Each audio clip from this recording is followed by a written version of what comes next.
मंडळ शिवसेना तालुका प्रतापदादा घोसाळकर यांच्या वाढदिवसानिमित्त संबंधित तालुक्यातील सर्व लोकप्रतिनिधी पदाधिकारी सर्वप्रथम सर्वांना सस्नेह जय महाराष्ट्र.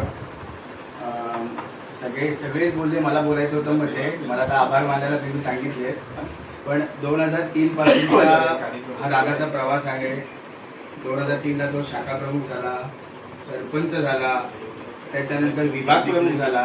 म्हणजे शाखा प्रमुख म्हणून काम करत असताना आपण गावाच्या संदर्भात कुठले विषय आपण सोडवले पाहिजेत हे त्यांनी सिद्ध केलं. सरपंच म्हणजे लोकप्रतिनिधी झाल्यावर आपण काय केलं पाहिजे, पूर्ण ग्रामपंचायतीच्या हद्दीमध्ये कुठली विकास कामं आणली पाहिजेत, कुठल्या विकास कामांचा पाठपुरावा केला पाहिजे हे देखील त्यांनी आत्मसात केलं. विभाग प्रमुख झाल्यानंतर जी काही विभागामध्ये येणारी 30-35 गावं आहेत त्या गावातील लोकांना आपण न्याय कसा दिला पाहिजे, कारण संघटनेचं खूप महत्त्वाचं पद आहे आणि तेच पद आहे की तालुका लेवलला काम करायला आणि आपल्याला स्वतःला सिद्ध करायला एक चांगली संधी मिळते आणि ती देखील त्यांनी ती सिद्ध करून दाखवली. त्याच्यानंतर तालुका प्रमुख पद पण सगळ्या तुमच्या कृपेने आशीर्वादाने मिळाले. जिल्हा परिषदेची उमेदवारी 2017 साली जेव्हा दादानी किंवा भाईनी स्वतःहून सांगितलं की तू आता थांब प्रताप, आपल्याला नंतर पुढे आपण बघू, तेव्हा त्यांनी तो आदेश संघटनेचा पाळला.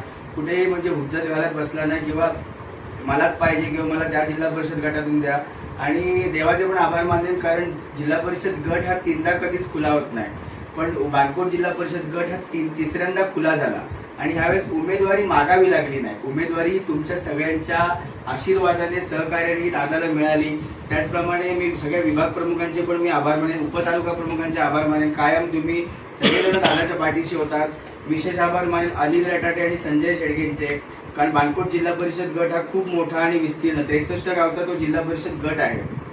अनिल रटाटे साहेबांनी लक्ष्मणासारखी दादाला साथ दिली. त्या पंचायत समिती गणामध्ये त्यांनी इतकं चांगलं काम केलंय की प्रतापजी तुम्ही काही टेन्शन घेऊ नका. मी वारंवार त्यांना विचारतो, रटाटे साहेब तिकडे काय होईल, इकडे काय, तू नको रे, तू टेन्शन घेऊ नकोस रे, माझ्यापेक्षा जास्त मतं त्याला पडतील, माझ्यापेक्षा.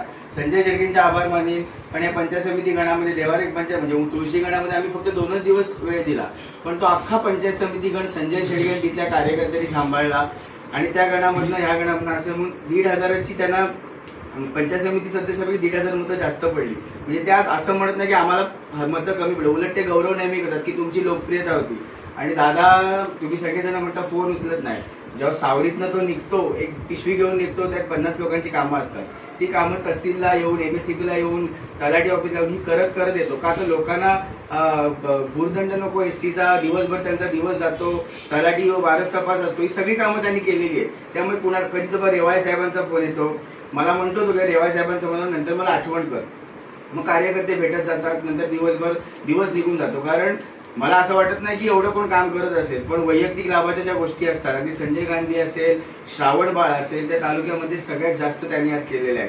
कारण जेव्हा मी त्याच्यासोबत आज सोबत काम करतो, त्यांनी मला पहिलं सांगितलं की रेशन कार्डपासून लोकांची कामं करत जायची, कारण वैयक्तिक लाभाच्या गोष्टी आहेत ना त्या महत्त्वाच्या आहेत. आपण डायरेक्ट लोकांच्या घरापर्यंत पोहोचतो आणि त्यांनी जे सांगितलं ते खरं आहे. कारण लोकप्रियता आहे हे मला माहिती होतं, पण लोकप्रियता एवढी असेल हे मी बघितलं, निवडणुकीच्या निकालाला बघितलं. तुम्ही सगळे सदस्य, तुम्ही सगळे आपले कार्यकर्ते, निलेश दादाचे पण धन्यवाद देईन, कारण तोही नेहमी तो असं रोखोक बोलतो पण काय चुकीचं नसतं त्याच्याबरोबर. पण निलेशा, मी पण तुला त्या माध्यमातून सांगतो की जेव्हा माझे वडील गेले तेव्हा संघटनेमध्ये सक्रियरित्या मला सामील करणारं कोणी नव्हतं, तत्कालीन तालुका प्रमुख सुद्धा नव्हते, पण माझ्या वडिलांसारखा तो माझ्या पाठीशी उभा राहिला, माझं सगळं त्यांनी केलं. त्यामुळे आज मला त्याच्याबद्दल पहिलं प्रेम आहे. मी पक्षाचा सचिव जरूर आहे, पण त्याचा सचिव मी आधी झालो, मग पक्षाचा सचिव झालो. तू दिलेल्या सूचना आहेत तर नक्की मी त्यांचं पालन करेन. आणि तुम्ही सगळेजण आलात त्याबद्दल धन्यवाद तुम्हाला देतो. आज दादाचा वाढदिवस केला, पुढचा वाढदिवस आपण सगळ्यांनी चांगला करूया. मोठ्या श्रीकृष्ण ह्या वेळेस करायचा होता, पण दादा नाही म्हणाला. आणि सर्वांचे मी धन्यवाद देतो, आभार मानतो आणि आजचा कार्यक्रम असा जाहीर करतो.